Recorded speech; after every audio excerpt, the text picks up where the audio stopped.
अंतागढ़ चुनाव और टेप कांड पर अमित जोगी ने इसे राजनीतिक साजिश और जोगी परिवार को बदनाम करने की बात कही।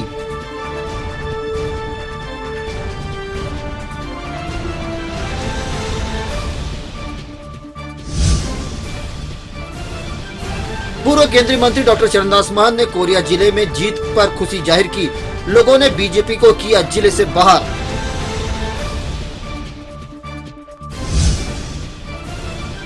बिलासपुर कमिश्नर सोनमणि बोरा ने जिला जेल का किया निरीक्षण। बिलासपुर कलेक्टर भी रहे मौजूद।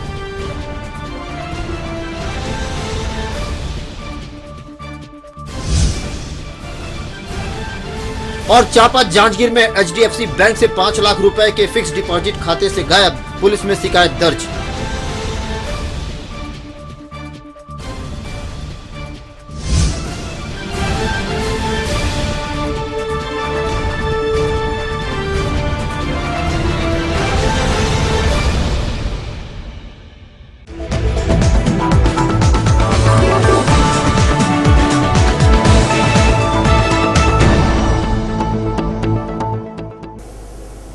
अब खबरें विस्तार से।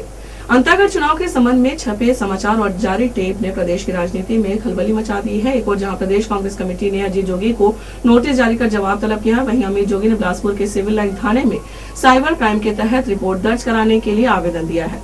साथ ही न्यायालय में मानहानि का भी दावा पेश किया है। इस प्रकरण में अमित जोगी एक बार फिर मीडिया के सामने आए और उन्होंने पूरे प्रकरण को राजनीतिक साजिश बताया है। बिलासपुर के मरवाही सदन में पत्रकारों से चर्चा करते हुए अमित जोगी ने पूरे प्रकरण में अपने और अपने पिता अजीत जोगी, मुख्यमंत्री डॉक्टर रमन सिंह के साथ पक्ष विपक्ष के उन तमाम आरोप लगाने वालों का नार्को टेस्ट कराने की मांग की है और इस प्रकरण में फिरोज सिद्दीकी द्वारा षड्यंत्र कर जोगी परिवार को बदनाम करने के नाम से ब्लैकमेलिंग करने का आरोप लगाया है। वहीं टेप की विश्वसनीयता पर सवाल खड़ा करते हुए प्रदेश कांग्रेस कमेटी द्वारा की गई कार्रवाई से भी नाराजगी जाहिर की है। उन्होंने कहा है कि अभी टेप सही है या गलत इसका फैसला नहीं हुआ है, लेकिन पीसीसी द्वारा बड़ी तत्परता से कार्रवाई करने पर भी सवाल उठाए गए हैं। अमित जोगी ने इस प्रकरण में आला कमान के सामने अपना पक्ष रखने की बात कही, वहीं पुलिस और न्यायपालिका द्वारा भरोसा करने की बात कही है। ऑडियो टेप और चल रहा है, इसमें 2 लोग बातें कर रहे हैं। इस ऑडियो टेप को सामने लाने वाले ने यह कहा है कि इसमें एक फिरोज सिद्दीकी की आवाज है। मैं इस ऑडियो टेप देने वाले शख्स का नाम जांच एजेंसी के अधिकारियों को बताऊंगा। अभी इसलिए सार्वजनिक नहीं कर सकता क्योंकि उसकी जान को खतरा पैदा हो सकता है। इस ऑडियो को आप सुने तो जानेंगे कि फिरोज के अनुसार 16 नवंबर के आसपास उसे प्रदेश के वरिष्ठ नेताओं द्वारा पार्टी के केंद्रीय नेतृत्व से मिलाया गया था। बैठक में एक पप्पू फरिश्ता नामक व्यक्ति भी मौजूद था। ऑडियो का जो पूरा ट्रांसक्रिप्ट है मैं आपको उपलब्ध करा रहा हूं। मैं ऐसे संदिग्ध एवं आपराधिक व्यक्ति की बातों पर कतई विश्वास नहीं करता, लेकिन अगर आजीवन कारावास की सजा याफ्ता ब्लैकमेलर आदमी को हमारी पार्टी के राष्ट्रीय नेतृत्व से मिलाया गया है तो निश्चित रूप से यह एक बेहद आपत्तिजनक कृत्य है। मैं जांच एजेंसियों और न्यायालय से अपील करता हूं कि तारीख जल्द बताएं। मैं कभी भी कहीं भी नार्को टेस्ट कराने को तैयार हूं। मैं स्वयं मांग करता हूं कि इस प्रकरण से तथाकथित रूप से जुड़े या जोड़े गए सभी व्यक्तियों का नार्को टेस्ट होना चाहिए ताकि दूध का दूध और पानी का पानी हो जाए। साथ ही साथ मैं उन लोगों के नार्को टेस्ट की भी मांग करता हूं जिन्होंने मुझे लगातार ब्लैकमेल किया, षड्यंत्र रचा। हम पर इस प्रकरण के सामने आते ही कुछ घंटों में ही हम पर लगे तथाकथित आरोपों को बिना किसी आधार के उन आरोपों की पुष्टि कर दी और हमें कुछ समय से मुझे ऐसे किसी सीडी का होना बताकर व्हाट्सएप और टेक्स्ट मैसेज आ रहे थे। मैसेज बढ़ गए। मैसेज में किसी बीबी का उल्लेख कर उसके ओर से पैसे की मांग रखी गई। मैसेजों ने जब ब्लैकमेलिंग का रूप लिया तो मैं गंभीर हुआ, क्योंकि मुझे पता था कि मैं कहीं गलत नहीं हूं और इसलिए ऐसी किसी भी ऑडियो टेप में मेरी आवाज होने का सवाल ही नहीं उठता। लेकिन मैंने ऐसा नहीं किया, मैं तो सीधे पुलिस के पास गया, शिकायत करी और यह बोला कि आप जांच करिए, पता करिए कि ये आदमी जो बोल रहा है कि बीबी ये कर देगा, बीबी वो कर देगा, बीबी आपसे ये मांग रहा है, वो मांग रहा है, ये है कौन? इसकी पूरी जांच होनी चाहिए, क्योंकि इसमें तथाकथित रूप से मेरी और मेरे पिताजी की आवाज होना बताया गया है। मैंने इसे सुनकर तुरंत बता दिया कि ये ऑडियो टेप्स फर्जी हैं। इन टेप्स को बड़ी चतुराई से टेक्नोलॉजी के सहारे जोड़कर तोड़ मरोड़ कर षड्यंत्र के तहत बनाया गया। कोरबा प्रवास पर पहुंचे पूर्व केंद्रीय मंत्री डॉक्टर चरणदास महंत ने मीडिया से चर्चा करते हुए कहा कि प्रदेश में भाजपा सरकार से लोगों का विश्वास उठ गया है। इसी का परिणाम नगर पालिका निगम और नगर पंचायत चुनाव में सामने आ गया है। पूर्व केंद्रीय मंत्री डॉक्टर चरणदास महंत ने कोरिया जिले में नगरीय निकाय चुनाव में मिली जीत का जश्न कोरबा महापौर निवास में मनाया। इस मौके पर कोरिया जिले के करीब 150 कांग्रेसी कार्यकर्ता मौजूद थे। इस अवसर पर कोरबा विधायक जयसिंह अग्रवाल और महापौर रेणु अग्रवाल भी मौजूद थी। पूर्व केंद्रीय मंत्री डॉक्टर चरणदास महंत ने कहा कि जहां नरेंद्र मोदी देश को कांग्रेस मुक्त बनाने की बात कह रहे थे, वहीं कोरिया जिले की जनता ने कोरिया को भाजपा मुक्त जिला बना दिया है। सभी नगरीय निकाय चुनाव में अध्यक्ष कांग्रेस पार्टी का बना है। लोकसभा क्षेत्र में विशेष करके कोरिया जिला हमारे जितने कार्यकर्ता हैं उनके सहयोग से, उनकी एकता से कोरिया जिला को हम लोगों ने भारतीय जनता पार्टी से मुक्त करा दिया है। ये सबसे बड़ी बात है।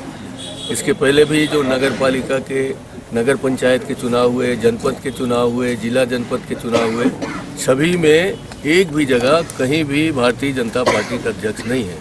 तो नरेंद्र मोदी जी जो भारत को कांग्रेस मुक्त कराना चाहते थे, उसका जवाब सबसे पहले कोरिया से मिला है उनको। और कोरिया के हमारे जितने साथी यहाँ बैठे हैं उन सब ने पूरी जिम्मेदारी से, पूरी ईमानदारी से और निष्ठा से काम किया और कोरिया जिले को भारतीय जनता पार्टी से मुक्त कराया।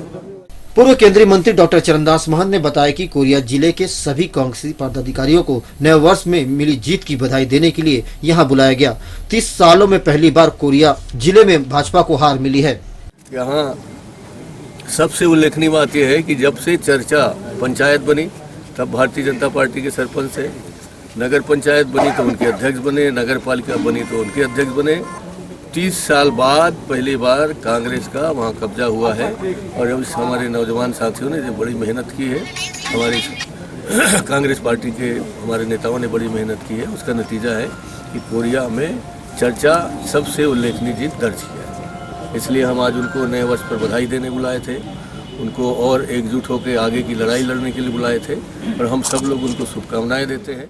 राज्यसभा सांसद नंद कुमार साय की बातों का समर्थन करते हुए कहा कि प्रदेश में भाजपा से लोगों का मोह भंग हो रहा है, जिसका परिणाम भिलाई का चुनाव है। यहाँ एक नया लड़का चुनाव जीतकर सामने आया है।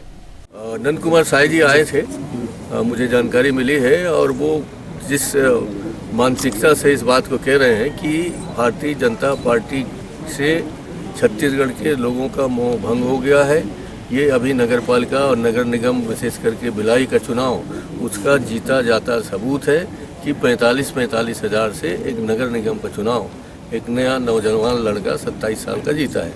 ये दिखाता है कि यहाँ के लोगों में कितना आक्रोश है और कितने बेहतर ढंग से वो कांग्रेस को संगठित करके जाना चाहते हैं। अंतागढ़ विधानसभा के चुनाव में कांग्रेसी प्रत्याशी के नाम वापसी व खरीद फरोख्त को दुखद बताते हुए पूर्व केंद्रीय मंत्री डॉक्टर महंत ने कहा कि छत्तीसगढ़ का सरकार से ये उम्मीद नहीं थी। इस प्रकार के धोखे वाले कार्य में मुख्यमंत्री के परिवार के लोग शामिल हैं, ऐसा नहीं होना चाहिए था। अंतागढ़ का मामला छत्तीसगढ़ के लिए बहुत ही दुखद है। मैं उससे बहुत क्षुब्ध हूँ। छत्तीसगढ़ का निर्माण के समय किसी ने ऐसी आशा नहीं रखी थी कि छत्तीसगढ़ में इस प्रकार के धोखेबाजी, सौदेबाजी भारतीय जनता पार्टी के लोग करेंगे, जिसमें खुद मुख्यमंत्री या उनके परिवार शामिल होंगे। हम लोग इसके लिए दुख व्यक्त करते हैं और ऐसा नहीं होना चाहिए, ऐसा हम मानते हैं। श्रम मंत्री भैयालाल राजवाड़े पर कटाक्ष करते हुए डॉक्टर चरणदास महंत ने कहा कि उनका समय समाप्त हो गया है। जिस प्रकार के चुनाव के समय अधिकारियों के माध्यम से कांग्रेस कार्यकर्ताओं को धमकाने का प्रयास किया गया वो गलत है। इसको मैं इस रूप में देखता हूं कि भैयालाल राजवाड़े जी का समय अब समाप्त हो रहा है। सरपंच भी रहे और उनकी पार्टी के नगर पालिका, नगर पंचायत सब में अध्यक्ष रहे, लगातार वो बैठे रहे और अधिकारियों के माध्यम से तो धमकी दिलाई, हमारे कार्यकर्ताओं को भी व्यक्तिगत रूप से धमकी दिया, उनके परिवार के लोगों ने दिया। हमारा ये भूपेंद्र खड़ा है, उसके साथ लाठीचार्ज भी हुआ। हमारे अध्यक्ष जी के साथ उनके परिवार के लोगों ने कई तरह के सौदे करने की बात कही।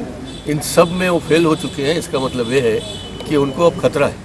बैकुंठपुर नगर पालिका चुनाव में अपनी जीत दर्ज कराकर अध्यक्ष पद पर काबिज हुए अशोक जायसवाल ने मीडिया को बताया कि उनकी जीत में कार्यकर्ता और जनता का भरपूर सहयोग मिला है। बैकुंठपुर नगर पालिका क्षेत्र से चुनाव लड़े थे और मंत्री वहाँ के और शासन प्रशासन के साथ चुनाव लड़े हैं और अच्छा मुकाबला किए हैं। कार्यकर्ताओं ने जम के मेहनत की है और जम के चुनाव लड़े हैं और चुनाव में जीते। वहीं सिरपुर चर्चा से जीत हासिल करने वाले अजीत लकड़ा ने कहा कि उन्हें जनता का भरपूर स्नेह मिला है। 35 साल के बाद कांग्रेस की पार्टी की जीत हुई है। मुझे जनता का स्नेह और समर्थन भरपूर मिला, क्योंकि भाजपा धन बल से चुनाव लड़ रही थी, लेकिन उसके बावजूद भी हम लोग ने सभी ने संगठित होकर चुनाव लड़ा और जनता ने भरपूर आशीर्वाद दिया। इसलिए मैं सिरपुर नगर पालिका सिरपुर चर्चा की जनता का हृदय से आभार व्यक्त करता हूं और अपने सभी कार्यकर्ताओं का भी आभार व्यक्त। इस मौके पर बड़ी संख्या में कांग्रेस पार्टी के पदाधिकारी व कार्यकर्ता मौजूद थे। सिटी न्यूज के लिए हेमंत सारथी के साथ राजेश मिश्रा। संभाग कमिश्नर कार्यालय में शनिवार को विशेष कलेक्टर कॉन्फ्रेंस का आयोजन किया गया, जहां संभाग कमिश्नर सोनमणि वोरा की अध्यक्षता में सभी जिलों में संचालित योजनाओं की समीक्षा की गई। कलेक्टर कॉन्फ्रेंस में जिलों को जारी मदों और विकास कार्यों की स्थिति पर भी चर्चा की गई। वहीं आगामी समय के लिए स्वास्थ्य विभाग, लोक निर्माण विभाग, वन विभाग, जिला पंचायत और जिला योजना विभाग को किस तरह कार्य करना है, इस पर चर्चा की गई, जिसमें सभी जिलों से कलेक्टर, एडिशनल कलेक्टर, सीईओ सहित प्रशासनिक अधिकारी भी मौजूद रहे। मंगला सरपंच इन दिनों अपनी मनमानी पर उतर आए हैं। क्षेत्र में बन रहे नए मकान निर्माण को लेकर सरपंच द्वारा एनओसी के नाम पर अंधाधुंध वसूली की जा रही है। वहीं कॉलोनी नया मकान बनाने वाले लोगों से पंचायत में राशि जमा करने की बात कहकर रुपए वसूली को धंधा बना लिया है। ऐसे में सरपंच का कहना है कि यह सब अफवाह है, जबकि इससे पहले भी कई बार सरपंच द्वारा वसूली करने के मामले सामने आए हैं। नहीं, ऐसा नहीं है। पंचायत का 2 रुपये जो रसीद रहता है उसको 2 रुपये का दर से देना पड़ता है स्क्वायर फीट के पीछे। वो तो लगता है शासकीय पैसा है, वो पंचायत स्तर पे। नहीं, ऐसा नहीं है। ऐसा अगर कोई करता होगा तो जांच का विषय है, इसका जांच किया जाएगा पंचायत स्तर से।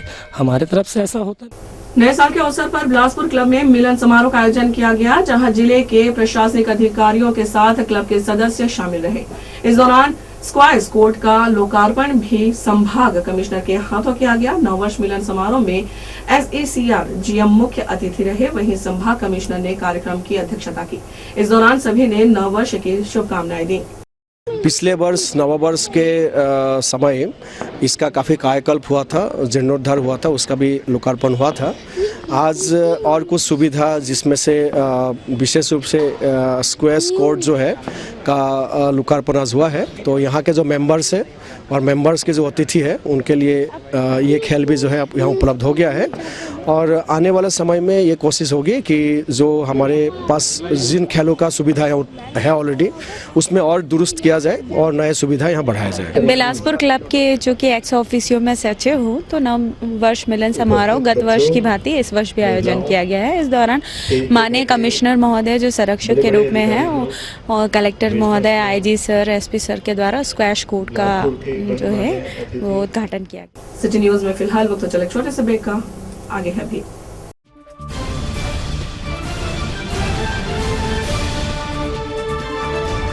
आगे है अभी। कोर्ट भवन का हुआ लोकार्पण। बिलासपुर कमिश्नर पहुंचे जिला जेल। चिटफंड कंपनी पर अपराध दर्ज, परिजनों ने लावारिस छोड़ा।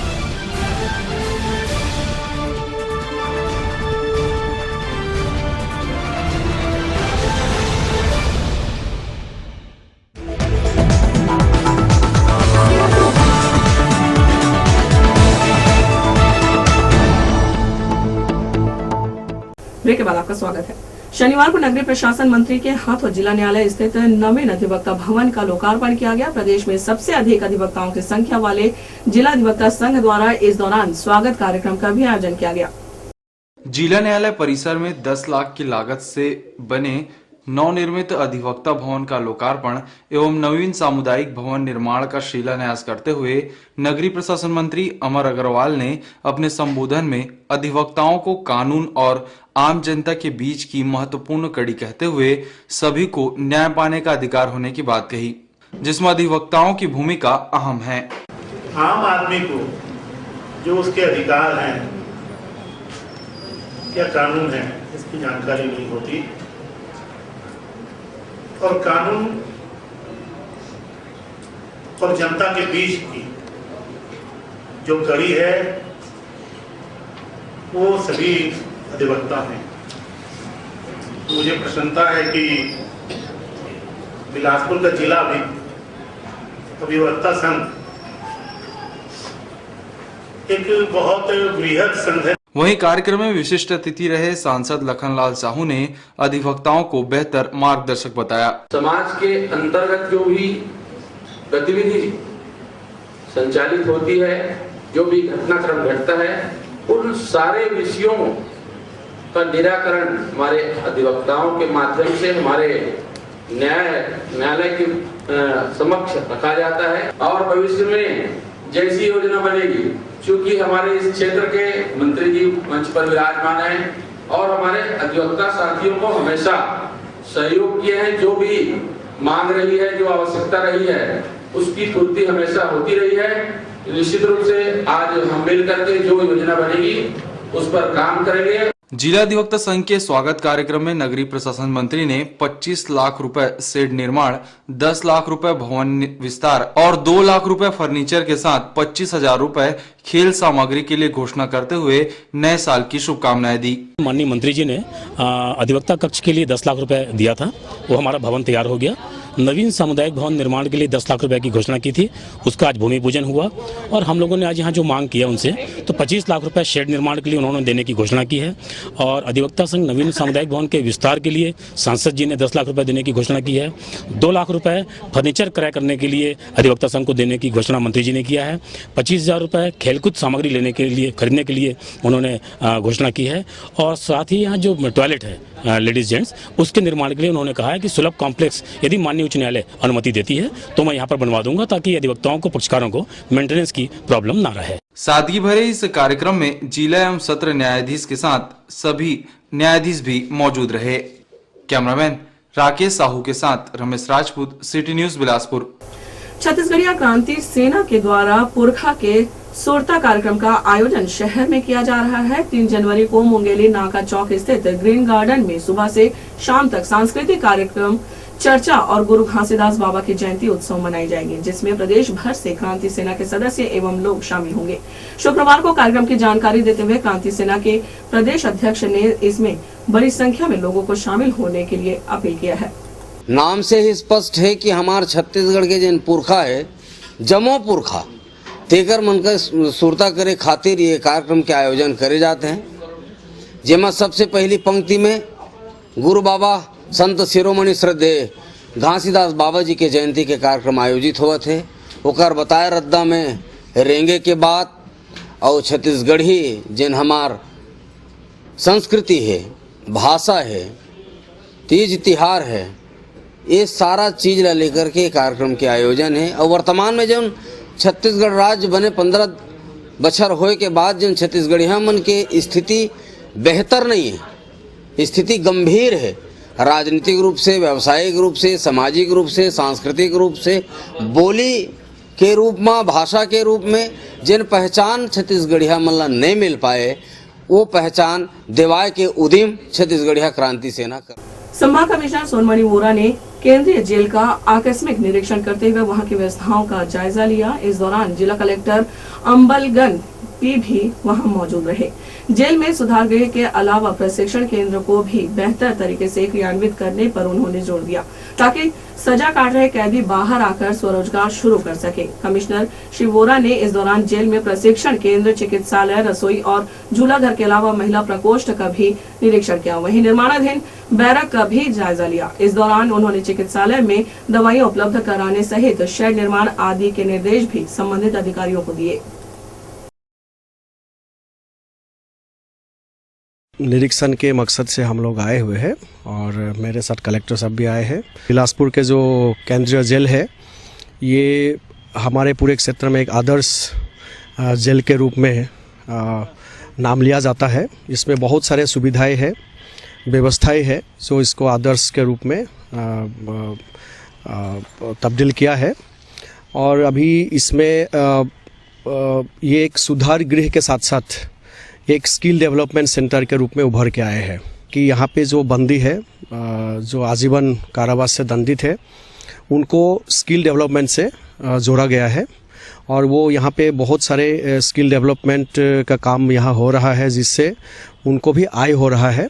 और आज जेल परिसर से बहुत सारे उत्पाद, हमारे बहुत सारे विभाग एंड इवन हमारे माननीय उच्च न्यायालय तक जो है उस उत्पादों का जो है इस्तेमाल कर रहे हैं। जितना क्षमता है उससे कहीं गुना अधिक जो है बंदी है। निरंतर यहाँ सुविधाओं की विस्तार हुआ है। अभी भी कुछ बैरक लगभग तैयार हो रहा है, जिसका बहुत जल्दी जो है उनको इस्तेमाल के लिए शुरू किया जाएगा। मानसिक स्थिति खराब होने के बाद परिजनों ने अपने घर के एक सदस्य को जिला अस्पताल में छोड़कर चले गए। अस्पताल प्रबंधन कई बार मरीज को घर ले जाने की बात परिजनों से की, लेकिन कोई भी इस ओर ध्यान नहीं दे रहा है। कहते हैं कि माता पिता अपने बच्चों का लालन पालन बड़ी जतन से इसलिए करते हैं कि उनके बच्चे उनके बुढ़ापे का सहारा बनेंगे, लेकिन ये सच नहीं है। जिला अस्पताल में भर्ती इस मरीज को देखिए, जो मानसिक स्थिति ठीक नहीं होने की वजह से भर्ती कराए गए हैं। पिछले एक सप्ताह से उनके परिजनों का कोई पता नहीं है। सिविल सर्जन PS सिसोदिया ने बताया कि पूरनलाल अग्रवाल को कुछ रिश्तेदारों ने भर्ती कराया था, जिसके बाद उनके बेटों को भी इसकी सूचना दी गई, पर वो उन्हें लेने नहीं आ रहे हैं। उन्हें ज्यादा दिनों तक अस्पताल में भी नहीं रखा जा सकता। यहाँ मानसिक रोगी को रखने की कोई व्यवस्था नहीं है। पूरनलाल अग्रवाल नाम का एक मरीज है, जिसके कुछ रिश्तेदार कोरबा में रहते हैं। उनको सूचना दी जा चुकी है। इसके बच्चा जो है LIC में मैनेजर है कटक में, जिससे मेरी बात हो चुकी है। परंतु अनफॉर्चुनेट पार्ट यह है कि दुनिया इतना ये हो चुका है कि वो उनको लेने तक नहीं आ रहे हैं और ये भग जा रहे हैं। अभी मैंने अब हमारे 5-7 दिन से रुका हुआ है और मैं लगातार 4 बार बात कर चुकी हूँ कि अपने उसको लेके चले जाएं करके। अब देखिए अब लोग आते हैं नहीं आते, अब कब तक बांध के रखा जाएगा? बांध के भी नहीं रख सकते हम लोग किसी को। सर प्रॉब्लम क्या है उनके साथ, क्या होगा? कोई उसको समस्या नहीं, हमारे चिकित्सक की कोई समस्या नहीं है। फिर क्या हो? उसका जो भी समस्या होगी मानसिक होगी, उसके रिश्तेदार जब तक नहीं आएंगे उसको लेके जाना चाहिए मानसिक हॉस्पिटल में। बहरहाल पूरनलाल अग्रवाल के पुत्र एक LIC कंपनी में मैनेजर के पद पर कार्यरत हैं, लेकिन अपनी जिम्मेदारी से काफी दूर हैं। यही बताता है कि आज की दुनिया कितनी मतलबी हो चुकी है। जिसने जन्म दिया उसी को अपने हाल पर छोड़ दिया। सिटी न्यूज के लिए हेमंत सारथी के साथ राजेश मिश्रा। विद्युत कंपनी से रिटायर्ड लोको पायलट ने विनायक होम्स पर धोखाधड़ी का आरोप लगाया है। लोको पायलट लूथर टोप्पो की माने तो रिश्तेदारों के कहने पर विनायक होम्स में 12 लाख रुपए निवेश किया था, जो अब उसे वापस नहीं मिल रहा है। रामपुर पुलिस ने मामला दर्ज कर जांच शुरू कर दी है। चिट फंड कंपनी में निवेश करने के बाद सैकड़ों लोगों के लाखों रुपए डूब गए हैं। पुलिस के जांच के दौरान और भी मामले सामने आते जा रहे हैं। ऐसा ही एक मामला डिंगापुर सिंगापुर निवासी लूथर टोप्पो ने रामपुर चौकी में दर्ज कराई है। वर्ष 2013 में विद्युत मंडल कंपनी से लोको पायलट के पद से रिटायर हुए लूथर टोप्पो को कंपनी से 18 लाख रुपए मिले थे, जिसे उसने अपने रिश्तेदार उज्जवल तिग्गा के कहने पर विनायक होम्स में 12 लाख रुपए जमा करा दिए। फर्जीवाड़े की जानकारी मिलने पर उसने पैसों की मांग की तो उसे बार बार बहाना बनाकर घुमाया जा रहा था। लूथर टोप्पो ने बताया कि बार बार पैसों की मांग किए जाने के बाद भी पैसे वापस नहीं किया गया, जिसके बाद उन्होंने रामपुर चौकी में रिपोर्ट दर्ज कराई है। मेरे घर में आए और इसमें जमा कर दो, पैसा है, इसमें डबल फायदा है। कौन सा कंपनी में जमा? विनायक। कब जमा किए थे? 2013 में। डेट सब तो याद नहीं है। उसी समय रिटायर हुए थे क्या? हाँ, मैं 2013 मार्च में रिटायर हुआ। मार्च में रिटायर हुई थी। उसके बाद संतोष देवानंद को 6.5 लाख दिया था और उज्ज्वल तिग्गा को 5 लाख। इसमें डबल फायदा है, जो डबल मिलेगा पैसा। कितने साल का बताया था पॉलिसी? 6 साल का। तो उज्ज्वल दे रहा था ब्याज, हाँ, तो उसमें अक्टूबर से नहीं दिया था, पता किया। हाँ, तो पता चला कि कंपनी खुल गया है। अपने ऊपर लग रहे आरोपों की सफाई देते हुए उज्जवल तिग्गा ने बताया कि उससे ने भी विनायक होम्स में 3 लाख रुपए लगाए हैं। उसे पहले नहीं मालूम था कि कंपनी फर्जीवाड़ा कर सकती है। करता नहीं किया था मेरे पास 5 लाख रुपये, 5 लाख रुपये किया था। मैं बस इतने बोला था कि उसको अगला आदमी किसी को दिया था, तो मैं बोला कि अंकल मेरे को भी दीजिएगा, बस इतने बोला था। तो वो कुछ नहीं पूछे, मेरे को दे दिए। कितना दिए? 5 लाख। तब क्या पॉलिसी क्या थी उसकी? EMI से जो तो बोल रहा हूँ। तो कितने साल का होता है? 6 साल का। क्या होता है, कितना मिलना है उसको? 7,500 महीना। और कितने साल बाद निकलना था? 6 साल बाद। 6 साल बाद। 6 साल बाद। तो अच्छा, आप लोग को पता है कि इसे जो चिट फंड कंपनी है उस पर प्रतिबंध लगी हुई है? अब जब ये सब मुसीबत आया तो ठगा हुआ था, तो मुसीबत लग रहा है। मैं 3 लाख रुपये दिया खुद का। रामपुर चौकी प्रभारी डीएसपी रामगोपाल करियारे ने बताया कि शिकायत के आधार पर अपराध दर्ज कर लिया गया है और मामले की जांच की जा रही है। लूथर टोप्पो पिता लुकेश टोप्पो 65 वर्षीय सीनियर सिटीजन हैं। इन्होंने ये शिकायत दर्ज किया था कि उनके पास 2 एजेंट विनायक होम्स के आए थे, संतोष देवांगन, उज्ज्वल तिग्गा। ये भी जान पहचान के दिंगापुर के ही निवासी हैं। 2013 के आसपास इनके द्वारा ये कहकर झांसा दिया गया कि 5 साल में आपकी रकम दुगना हो जाएगी। क्योंकि ये लूथर टोप्पो रिटायर्ड CSB कर्मी हैं, उस समय इनको पैसा काफ़ी मिला हुआ था, तो ये इस झांसे में आ गए कि 5 साल में उनका रकम दुगना हो जाएगा। और उनको चूँकि 3 बेटे और 1 बेटी है, तो उनकी शादी वादी करनी है, घर वर बनाना है। इस लालच में उन्होंने लगभग अलग अलग किस्तों में 11,19,150 रुपया इनके पास जमा कराया, इस उम्मीद में कि 5 साल में रकम दुगनी हो जाएगी। परंतु अभी इनके जो डायरेक्टर हैं विनायक होम्स के, वो बांकी मोगरा के केस में अंदर हैं। वहाँ पर भी काफ़ी ठगी का मामला सामने आया था, तो उनके डायरेक्टर अंदर हैं। इस आधार पर इनको ये पता चला कि इनके डायरेक्टर अंदर हैं, तो इन्होंने इन एजेंट लोगों के पास जाकर ये पता किया कि मेरे पैसे का क्या होगा। तो एजेंट लोग इनको लगा समय देते रहे कि 10 दिन बाद, 12 दिन बाद हम आपसे बात करेंगे और आपकी पैसा लौटा दी जाएगी। परंतु अभी तक इनके द्वारा पैसा लौटाया नहीं गया है और ये बार बार आश्वासन देते रहे। अभी घर गए थे इनके पास, तो इन्होंने उनके साथ थोड़ा हुज्जतबाजी भी किया कि आपका पैसा हम दे तो देंगे, लेकिन आप ऐसा तंग मत करें करके। ये तो वहाँ ये मामले हम लोगों ने दोनों पक्षों का कथन लेकर के मामले को हम लोग बांकी मोगरा थाना के सुपुर्द कर दिया है। वहाँ चूंकि इनके डायरेक्टर के ऊपर पहले से भी अपराध पंजीबद्ध है। बहरहाल रामपुर चौकी पुलिस ने मामला दर्ज कर बांकी मोगरा थाना भेज दिया है, जहां विनायक होम्स के खिलाफ मूल अपराध दर्ज है। यह मामला भी उक्त अपराध में शामिल हो जाएगा। एक के बाद एक चिटफंड कंपनियों के धोखाधड़ी के शिकार लोग सामने आकर अपनी शिकायतें तो दर्ज करा रहे हैं, लेकिन मूल बात यह है कि लाखों रुपए जो डूबे हैं उन्हें प्रशासन किस प्रकार से भरपाई करा पाती है। सिटी न्यूज के लिए हेमंत सारथी के साथ राजेश मिश्रा। सिटी न्यूज में फिलहाल वक्त चला और छोटे से ब्रेक का आगे है अभी।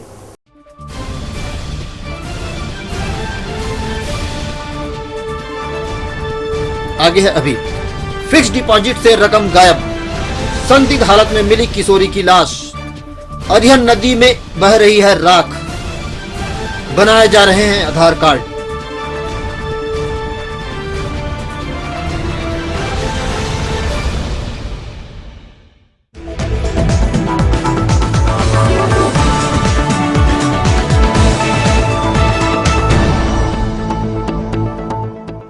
ब्रेक के बाद एक बार फिर से आपका स्वागत है। नगर पालिका निगम कोरबा द्वारा इंदिरा प्रियदर्शनी स्टेडियम जोन कार्यालय में आधार कार्ड का पंजीयन कार्य किया जा रहा है, जिसमें 6 माह से ऊपर के बच्चों का भी आधार कार्ड बनाया जा रहा है। साथ ही त्रुटि सुधार भी किया जा रहा है। इसमें 1 महीना हो गया है बनने के लिए, और बच्चे लोगों का बना 6 महीने से स्टार्ट है, और 6 महीने से लेकर पूरे बूढ़े तक जितने बन रहे हैं क्या, और बच्चे लोग का है। और इसमें बच्चे लोग के में बर्थ सर्टिफिकेट लग रहा है और आधार कार्ड का फोटो का पेरेंट्स का। और जैसे आधार कार्ड नहीं बना रहे हैं लोग, ध्यान नहीं दे रहे हैं, तो किस तरह की परेशानी हो सकती है लोग? तो बाद में वही है कि कुछ न कुछ लग रहा है, हर चीज़ में आधार कार्ड जरूरी है अभी, इसीलिए लग रहा है। और जैसे बच्चे लोग का है तो बच्चे लोग का अगले साल से मतलब एडमिशन होगा तो उसके बिना नहीं एडमिशन नहीं होगा, आधार कार्ड के बिना। जांजगीर चांपा जिले के HDFC बैंक चांपा में फिक्स डिपॉजिट के 5 लाख रुपए बिना आहरण किए खाता धारक के खाते से गायब हो गया। बैंक पहुंचकर जब खाता धारक ने इस मामले की जानकारी दी तब किसी श्याम खाटू ट्रेडर्स के नाम रकम ट्रांसफर होने की बात सामने आई, जबकि पीड़ित खाता धारक इस फर्म को जानता ही नहीं है। पीड़ित ने पूरे मामले की शिकायत पुलिस अधीक्षक से करते हुए जांच कर दोषियों के खिलाफ कार्रवाई की मांग की है। पुरानी बस्ती निवासी भास्कर यादव ने बीते 15 नवंबर 2014 को HDFC बैंक चांपा में 5 लाख रुपए का 1 वर्षीय फिक्स डिपॉजिट कराया था।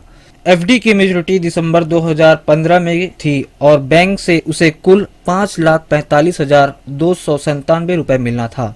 वह रकम लेने 31 दिसंबर 2015 को बैंक गया, तब बैंक से उसे जानकारी मिली कि 5 लाख FD कराने के 4 दिन बाद यानी 19 नवंबर 2014 को ही उक्त राशि श्याम खाटू ट्रेडर्स के नाम ट्रांसफर हो गई थी। इतना ही सुनते ही अपने जीवन भर की कमाई गंवा चुके भास्कर यादव के पैरों तले जमीन खिसक गई। पीड़ित के अनुसार वह FD कराने के बाद से बैंक गया ही नहीं।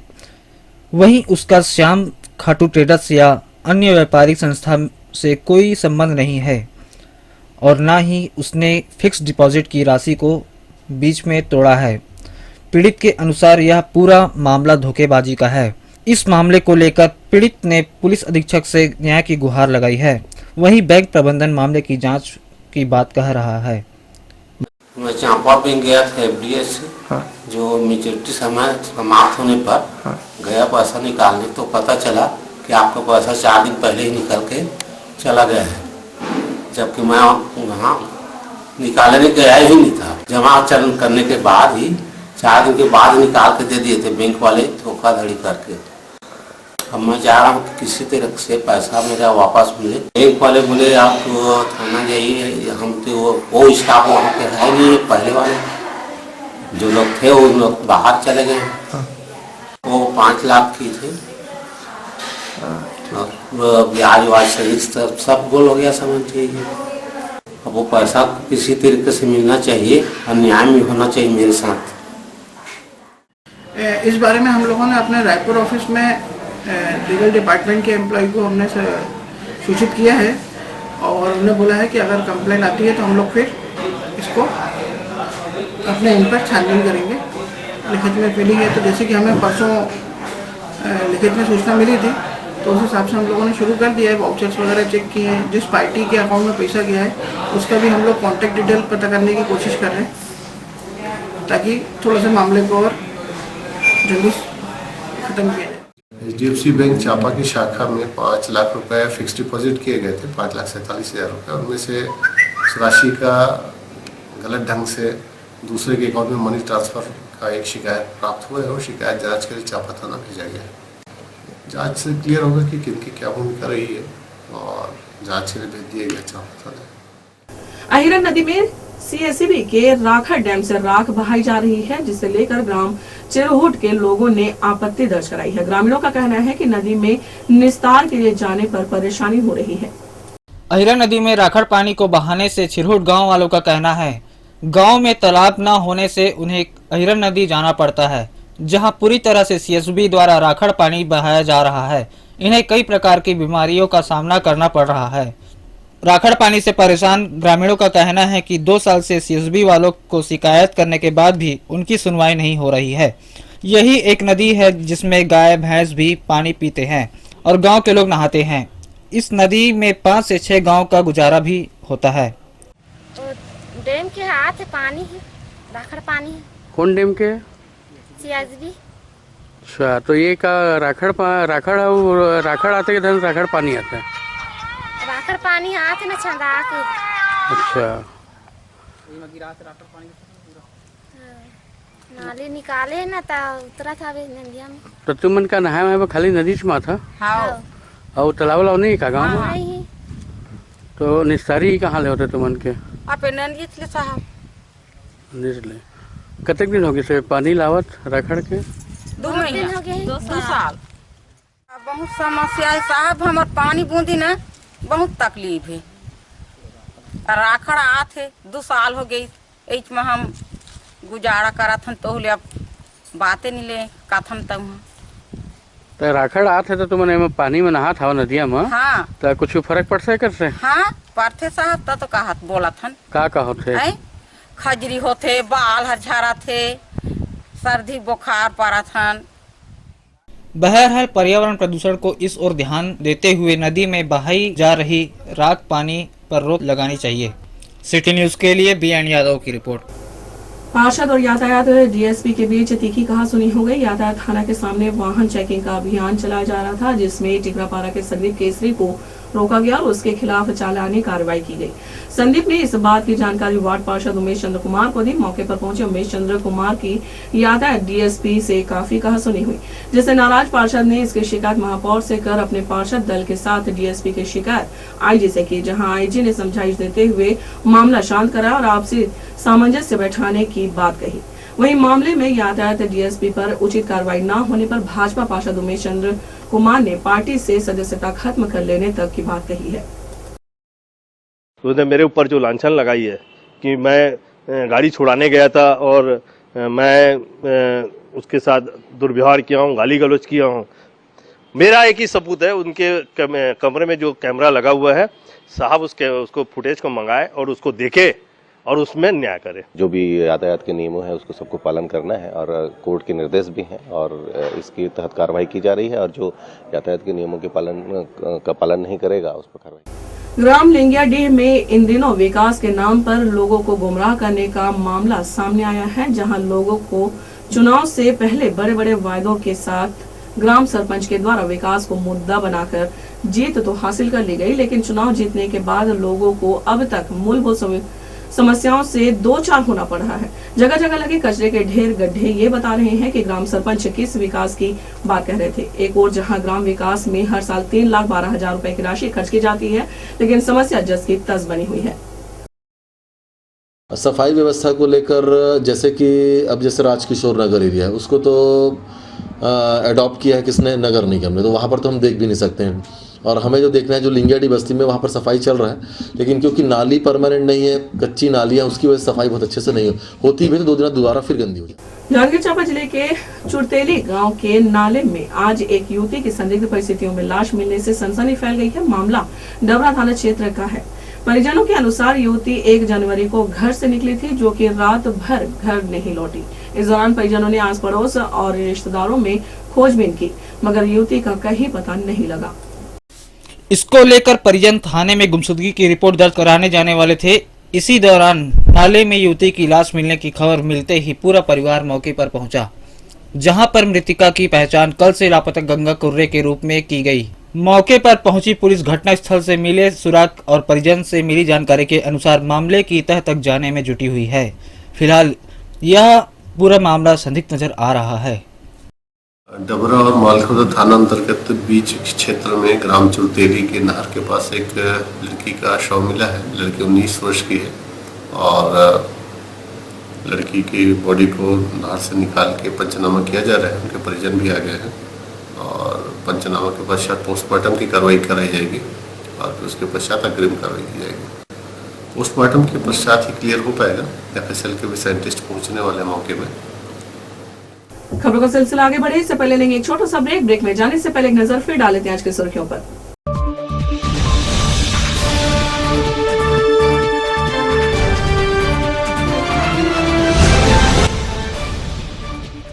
अंतागढ़ चुनाव और टेप कांड पर अमित जोगी ने इसे राजनीतिक साजिश और जोगी परिवार को बदनाम करने की बात कही।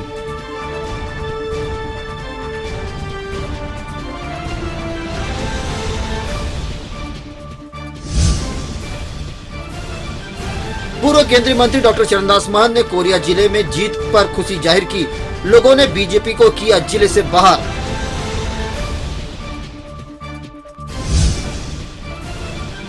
बिलासपुर कमिश्नर सोनमणि बोरा ने जिला जेल का किया निरीक्षण। बिलासपुर कलेक्टर भी रहे मौजूद।